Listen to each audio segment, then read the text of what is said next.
Welcome back to the deep dive. Today we're going to be taking a look at Jean-Paul Sartre's The Transcendence of the Ego. Yeah, we're going to be jumping right into the deep end with Sartre's pretty out there claim that the ego, the I that we, identify with, isn't actually inside our consciousness. Yeah, yeah, that's definitely a different way to think about ourselves than we're used to. It just seems like common sense that there would be like a little me inside somewhere calling the shots, right? Exactly. And Sartre is going right after that, common sense idea, and he's taking on some big names like Descartes and even his own teacher Husserl. Okay, so where do we even begin to unpack this idea of a transcendent ego? Like, what is Sartre basing this mind-bending claim on?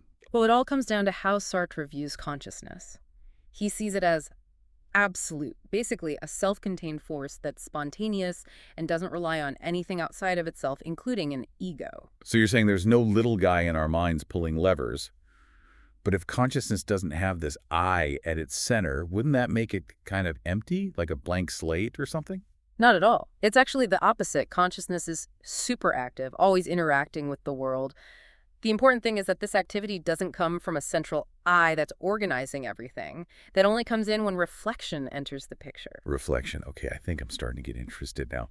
How does reflection create this I if it isn't already there to begin with? So this is where Sartre takes on Descartes' very famous "I think, therefore I am." He's saying that the very act of thinking about I doesn't actually point to an ego that was already there. It's the thinking about it that makes it. Hold on a sec. You mean just by thinking about myself, I'm actually creating myself? That's pretty hard to wrap my head around. It is. What Sartre is getting at is that the ego isn't some essential part of consciousness. It's more like an illusion that happens when we reflect on our own existence. Okay, so we're saying the ego exists, but it's not like this inner core that defines us. It's more like a side effect of consciousness doing its thing in the world. Sartre uses the term transcendent ego because he sees it as being outside, in the world. It's a product of our consciousness reflecting, and it's built from our states, our actions, and all those qualities we think of as belonging to ourselves. I'm trying to follow you, but how can something be both a part of us and also be created by us? Doesn't that seem like a bit of a contradiction? It absolutely is. And that's really the central paradox in how Sartre understands the self. He compares the ego to the world, saying both are these huge concrete things that we try to understand as wholes, even though they go way beyond what we can immediately perceive. So what you're saying is my ego is basically a story I'm telling myself about who I am, a story that comes from all my experiences and what I do. You got it. And that story, that ego, is never finished. It keeps changing as we interact with the world, encounter new situations, and make choices. So it's less like a statue set in stone and more like a story that's always being rewritten. Which brings us to an interesting point. How did Sartre actually come up with this radical idea about the ego? It's not like he just pulled it out of thin air. Right, so hopefully not. So what's the method behind this philosophical madness? Well, Sartre starts by taking a good hard look at Husserl's work, especially this idea of the phenomenological reduction. Okay, hold on a second. Can you break down this phenomenological reduction thing? It sounds kind of intimidating. Think of it like this. You hit the pause button on all your ideas about what reality is. It's a way to put aside all those judgments about the external world and just focus on what's happening in your consciousness. So instead of asking what's real, you're asking what's it like to experience reality? You got it. Husserl thought that by doing this, you could get to this pure transcendental ego that was like the core of consciousness. So basically we're back to that idea of a little me running the show inside. Right, but this is where Sartre throws a curveball. He's saying that even when you get rid of the outside world and just focus on pure experience, you still don't find this pre-existing ego. So he's using Husserl's own method to disagree with Husserl's theory. That's pretty bold. It is, and that's where Sartre really starts to separate his ideas from Husserl's phenomenology. And that's where things get really interesting, because Sartre, he's building on this phenomenological method from Husserl, and he's saying that the ego, it's not some pre-existing entity, it's actually a product of our experience. Okay, so it's not like this little kernel of me that's just always been there? Nope. Sartre says it's something that emerges, that gets constructed through a specific process, and that process is reflection. Reflection, meaning like thinking about our own thinking. Exactly. It's when we turn our attention back towards our own consciousness, when we become aware of ourselves as thinking beings, that this notion of an I pops into existence. Whoa, okay, so it's like before we reflect, there's no I.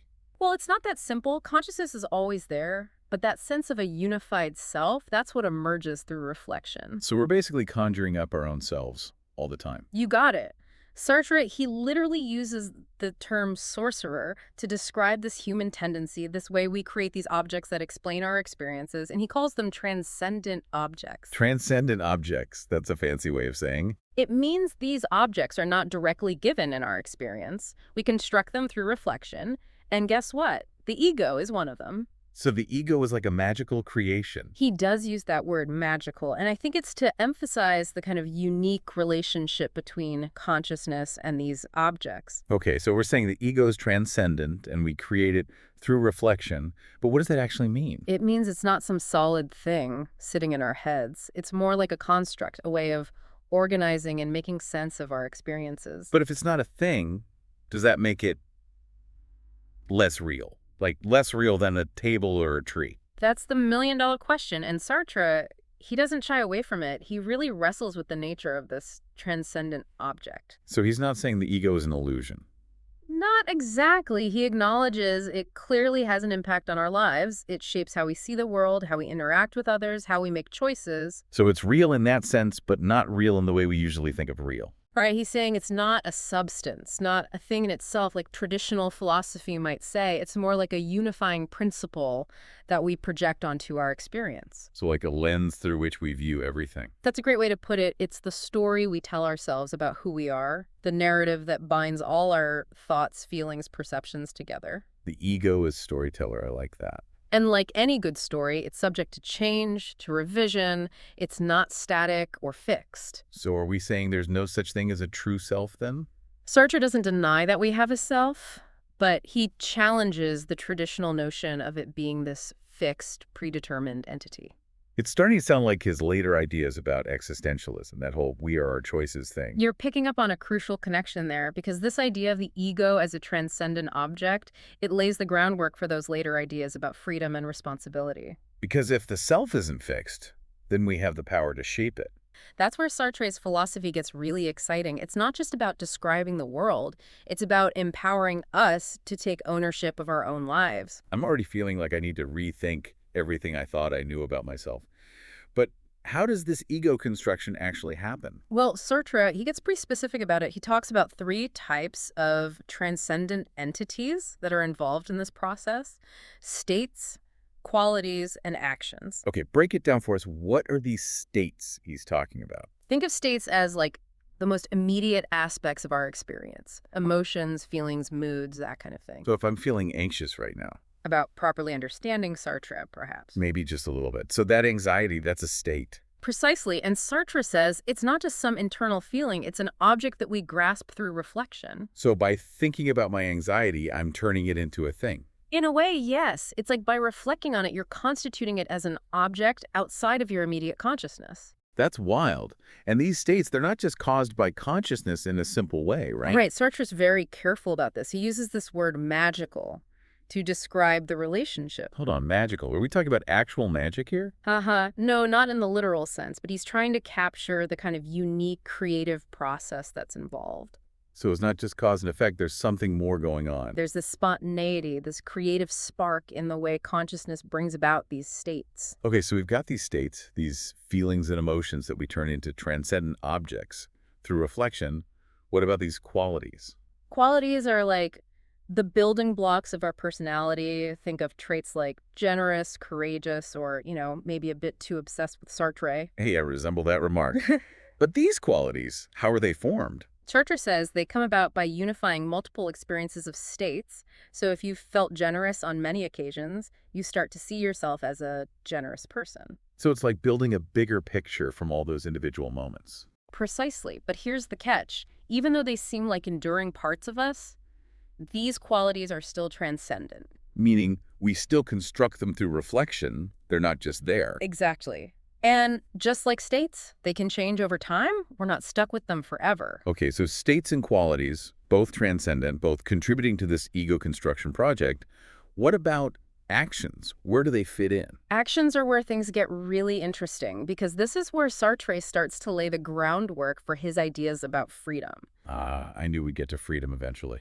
He's trying to show that we're not just passive receivers of experience, we're active creators. We shape our reality through our actions. That whole existence precedes essence thing. Exactly. And actions, they can be physical, like walking or talking, but also mental, like doubting or reasoning. So even thinking is considered an action for Sartre. It is, and even these mental acts, he considers them transcendent. They're not just fleeting thoughts. They're objects we construct and project into the world. So basically everything we do, both physically and mentally, is part of this process of creating our ego. Absolutely. And because they're transcendent, they're not predetermined by some fixed self. They're expressions of our freedom, our capacity to shape ourselves through our choices. This is making my head spin a little, but in a good way. It's like this whole idea of self is suddenly so much more dynamic, so much more fluid than I ever imagined. And that's the beauty of Sartre. He takes these concepts we think we understand and turns them inside out, forces us to see them in a whole new light. Well, he's definitely doing that for me. But I'm still grappling with this idea of how all these states, qualities, actions, how do they actually come together to form this ego thing? Like, what's the glue that holds it all together? That's a great question, and it leads us to one of the most challenging but also most rewarding aspects of Sartre's theory. Oh, I love a good challenge. Lay it on me. He argues that the ego, this transcendent object we've been talking about, it's ultimately constituted by consciousness itself. Okay, wait. Before we go any further, I think we need to pause and unpack that a bit. You're right, that's a crucial point, and it deserves more attention. Let's dive into that in more detail. Okay, so just to recap, we're saying consciousness is somehow responsible for constructing this ego, this transcendent object that we've been talking about. Exactly. That's the crux of Sartre's argument here. But how does that actually work? Like, it feels a bit like, which comes first, the chicken or the egg, you know? It's a classic philosophical dilemma, isn't it? And Sartre offers a pretty radical answer. Consciousness comes first. So the ego isn't the source of consciousness, it's the other way around. Exactly. Consciousness is the ground, the foundation, and the ego is like a figure that emerges from that ground. I'm trying to visualize this, like consciousness is this vast open space and then bam, the ego pops up. It's a good analogy because for Sartre, consciousness is always already engaged with the world. It's perceiving, experiencing, acting. It's not just sitting there passively waiting for the ego to show up. Right. It's active. It's dynamic. And it's only when consciousness reflects back upon itself that the ego emerges. So the ego is like a product of self-awareness. You could say that it's when consciousness tries to grasp its own being that this notion of I pops into existence. And that's when it becomes outside in the world, like we were talking about before. Precisely. It's like by reflecting on ourselves, we're projecting this image of ourselves outwards, creating this ego object that exists in relation to the world. So it's not literally outside, like a tree or a chair, but it's outside of our immediate consciousness. It's this unique kind of object, a construct that we create through reflection. Okay, I think I'm starting to wrap my head around that. But if the ego is this external object, does that mean it's less real? Ah, the age-old question of what is real, right? Well, we were saying earlier that it's not a substance, not a thing in itself. And that's key for Sartre, because if it were, then we would be determined by it. We wouldn't have freedom. So this outsideness of the ego, that's what allows for freedom. Exactly, because it means the ego is not some fixed core that dictates who we are. It's a product of consciousness, something we're constantly constructing and reconstructing. So we have the power to shape our own egos. Yeah. It's a pretty radical idea. It is, and it's one of the most empowering aspects of Sartre's philosophy, this idea that we're not just passive recipients of our fate, we have agency. I love that. It's like taking control of the narrative of our own lives. Exactly. But how do we actually do that? How does consciousness actually constitute the ego? What's the mechanism? Yeah, that's what I'm struggling with. It all sounds very abstract. Well, Sartre, he argues that consciousness is fundamentally intentional. It's always directed towards something. Meaning it's always focused on something. It has an object. Exactly. And when we're engaged in the world, that object is usually something external, like a person or a task. But when we reflect, consciousness takes itself as its own object. Precisely. It's like turning the spotlight inwards, examining the very process of experiencing. So in a way, the ego is just another object of consciousness, like a chair or a tree. In a way, yes, but it's a unique kind of object because it's constituted by consciousness itself. That's a bit mind-bending, like consciousness is both the artist and the artwork. It is, and I think that's why Sartre uses this language of magic and creation, because he's trying to capture this unique relationship. Okay, but how can consciousness create something outside of itself? Isn't that a paradox? It's important to remember that for Sartre, consciousness is not a container, it's more like a dynamic field of awareness. So it's not limited by physical boundaries. Right.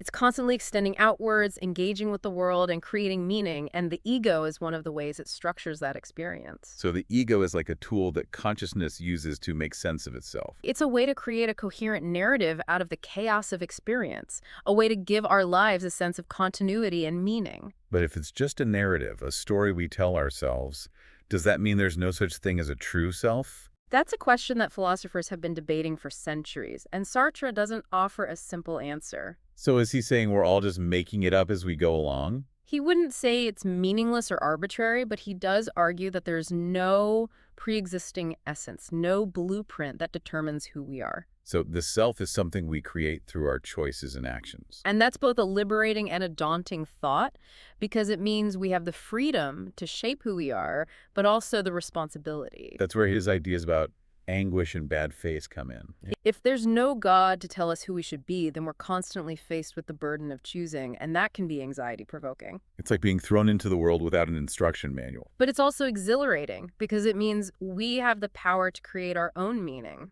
to define our own values. So understanding that the ego is a transcendent object, that's the first step towards taking ownership of our own lives. It's a crucial step because it allows us to see that we're not just puppets of our past or our circumstances. We have the capacity to change, to grow, to become who we want to be. This is all incredibly insightful, but I have to admit, I'm still a bit hazy on how this whole ego construction thing actually plays out in our everyday lives. Well, that's what we're here to explore. How do we take these abstract ideas and make them practical? How do we apply them to our relationships, our work, our very sense of self? Welcome back, everyone, for the final part of our deep dive into Sartre's The Transcendence of the Ego. We've covered a lot of ground, but there's still so much to explore. Yeah, and in the last part, we really got into the weeds with this whole idea that our ego is not some fixed inner entity, but a transcendent object that we create through reflection. It's a mind-bending concept, for sure. It really is, but it also feels incredibly liberating in a way. Absolutely, because it means we're not just prisoners of our past or our circumstances. We have the power to shape who we are. Exactly. But I think for our listeners, the question now is, okay, so what? What does all this abstract philosophy actually mean for how we live our lives? That's the million-dollar question, right? And I think Sartre himself would be thrilled that we're asking it because he was deeply concerned with the practical implications of his philosophy. He wasn't just an armchair philosopher. He wanted his ideas to make a difference in the world. So how do we take these abstract ideas about the self and make them actionable? Where do we even begin? That's what I'm wondering. It all sounds very theoretical, but how do we actually apply it to our everyday lives? Well, I think a good starting point is to become more aware of the ways in which we're constantly constructing our own egos. Like, pay attention to the stories you tell yourself about who you are, about your past, about your aspirations. So it's like becoming more conscious of the narrator in our heads, the one who's shaping our self-image. And once you start to recognize that you're the author of that story, you can start to make more conscious choices about the narrative you want to create. So instead of just accepting the story we've been telling ourselves, we can start to edit it, rewrite it. Precisely. You can start to identify the parts that are no longer serving you, the limiting beliefs, the negative self-talk, and you can start to replace them with more empowering and authentic narratives. That's so powerful. It's like taking control of the script of our own lives. It is. And remember, this is an ongoing process. The ego isn't something we construct once and for all. It's constantly evolving as we have new experiences and encounter new challenges. Like a lifelong creative project. We're always working on ourselves, revising and refining our sense of self. And like any creative project, it requires effort, attention, and a willingness to experiment. But the rewards can be immense because when we take ownership of our self-creation, we open up new possibilities for growth, authenticity, and fulfillment. Couldn't have said it better myself. Okay, so that's one practical takeaway. Become aware of our own ego-constructing tendencies and make conscious choices about the self we want to create. What are some other ways we can apply Sartre's ideas to our everyday lives?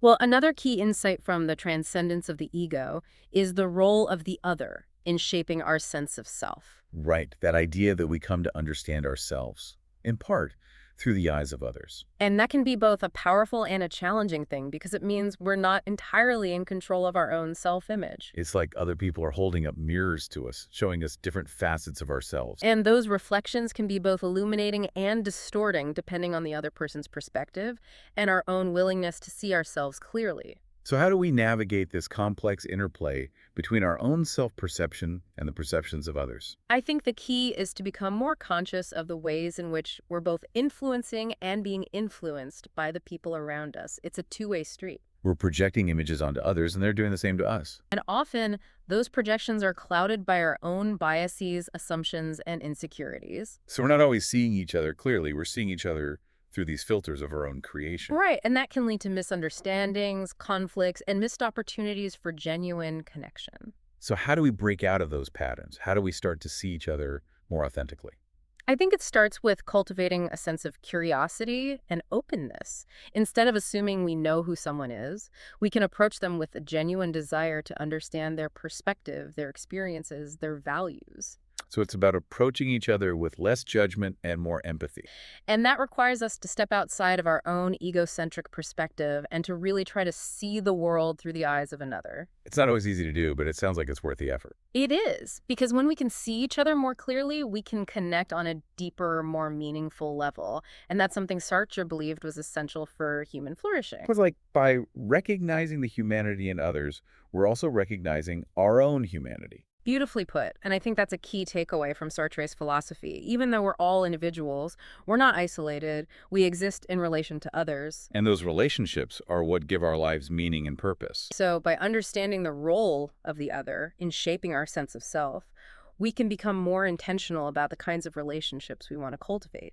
And we can also become more aware of the impact we have on the people around us. Our words, our actions, even our unspoken judgments can have a profound effect on how others see themselves. It's a lot of responsibility, Mm. but it also suggests that we have the power to make a positive difference in each other's lives. And that's the ultimately hopeful message of Sartre's philosophy.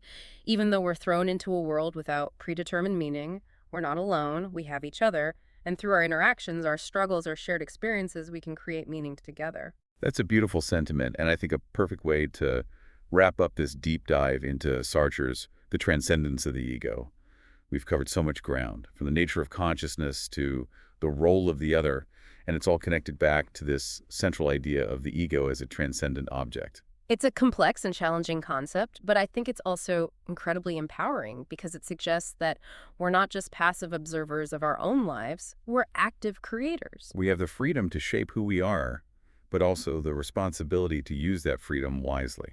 And I think that's a message that's more relevant than ever in today's world as we navigate a constantly shifting landscape of identities, relationships, and values. Absolutely. So to our listeners, keep those minds churning, keep exploring these ideas, and keep diving deep because there's a whole universe of thought out there waiting to be discovered. And until next time, keep questioning, keep challenging yourself, and keep creating the self you want to be.